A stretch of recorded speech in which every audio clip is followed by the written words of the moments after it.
Google sheet में अगर आप डाटा बार इंसर्ट करना चाहते हैं तो फिर आप एक्सेल की तरह तो कर नहीं सकते। एक्सेल में तो आप कंडीशनल फॉर्मेटिंग में जाते हैं, वैल्यूज़ को लिंक करते हैं, कंडीशनल फॉर्मेटिंग में जाके डाटा बार्स के ऊपर क्लिक करते हैं तो आसानी से हो जाता है। लेकिन गूगल शीट में आपको एक फंक्शन यूज़ करना पड़ता है।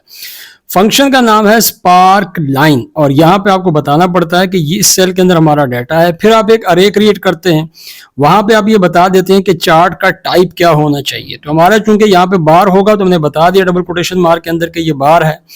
अब हम इसको एक मैक्सिमम वैल्यू भी देंगे कि वहां तक आपने जाके देखना भी है। तो दो कोड्स को सेपरेट करने के लिए यहाँ पे हम क्या यूज करते हैं, सेमी कॉलन। तो सेमी कॉलन का यूज किया, फिर मैक्सिमम के लिए मैक्स लगाया और 100% है चूंकि हमारे पास यहाँ पे वैल्यूज, तो 100% लगा के अपना अगर यहाँ पे अब उसको क्लोज कर देते हैं अरे को और पैरेंथेसिस क्लोज करके एंटर को प्रेस करेंगे तो ऑरेंज कलर में आपके पास यहाँ पे बार्स आ जाते हैं।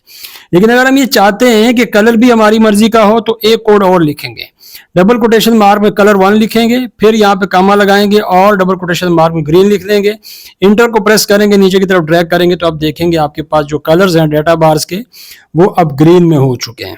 तो ये वो तरीका है जिससे गूगल शीट में आप डाटा बार्स को इंसर्ट कर सकते हैं। क्योंकि कंडीशनल फॉर्मेटिंग में तो होगा नहीं, तो इसलिए आपने यहाँ पे स्पार्क लाइन को यूज करना है।